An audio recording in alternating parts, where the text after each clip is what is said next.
دوستو، یورپ کی خوبصورتی کس کو پسند نہیں ہے؟ یورپ پوری دنیا کو پسند ہے اور بہت سارے لوگوں کا رجحان بھی یورپ ہی رہا ہے۔ لوگ وہاں پڑھائی کے لیے بھی جاتے ہیں، بعض لوگ کاروبار کے لیے جاتے ہیں اور بعض لوگ اپنی چھٹیاں گزارنے کے لیے جاتے ہیں۔ جو لوگ وہاں انوائرمنٹ کو انجوائے کرنے کے لیے جاتے ہیں ان کے لیے یہ آج میں ویڈیو بنا رہا ہوں۔ وہاں جہاں یورپ میں بڑی بڑی بلڈنگز، بڑے بڑے ریسٹورانٹ اور وی آئی پی ریسٹورانٹ ہے، وہیں ایک ایسا مکان بھی ہے جسے دیکھ کر آپ پریشان ہوں گے۔ جی ہاں، اس مکان کو الو کی شکل والا مکان کہتے ہیں اور اس کے بارے میں کچھ حقیقت میں آپ کے سامنے واضح کرنے جا رہا ہوں۔ الو جیسے شکل کے اس مکان کا مقصد شہر کے لوگوں کو ترغیب دینا ہے کہ وہ مصروف زندگی میں سے کچھ وقت نکالیں اور فطرت سے قریب آ رہیں۔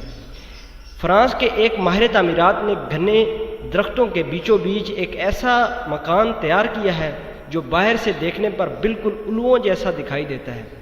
لیکن اندر سے اتنا ہی آرام دہ اور پرسکون ہے۔ دلچسپی کی بات یہ ہے کہ اس مکان میں رات بھر ٹھہرنے کا کوئی معاوضہ بھی نہیں لیا جاتا، یعنی یہاں رہائش بھی بالکل مفت ہے۔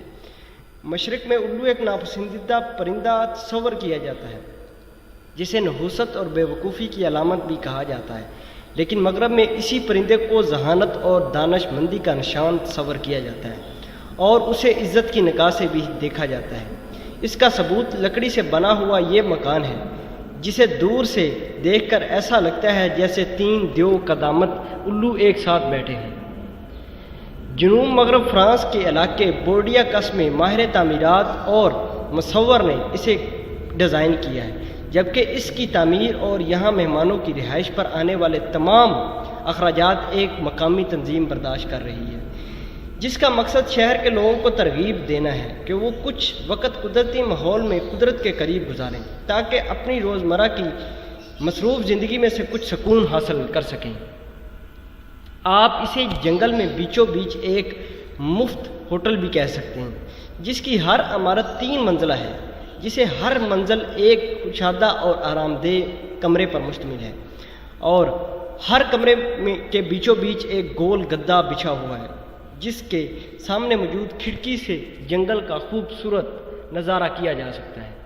خاص بات یہ ہے کہ یہاں جان بوجھ کر بجلی اور پانی کی فراہمی کا کوئی بندوبست نہیں کیا، بلکہ یہاں آنے والوں کو قریبی ندی سے اپنی تمام ضروریات کے لیے خود ہی پانی بھرنا پڑتا ہے،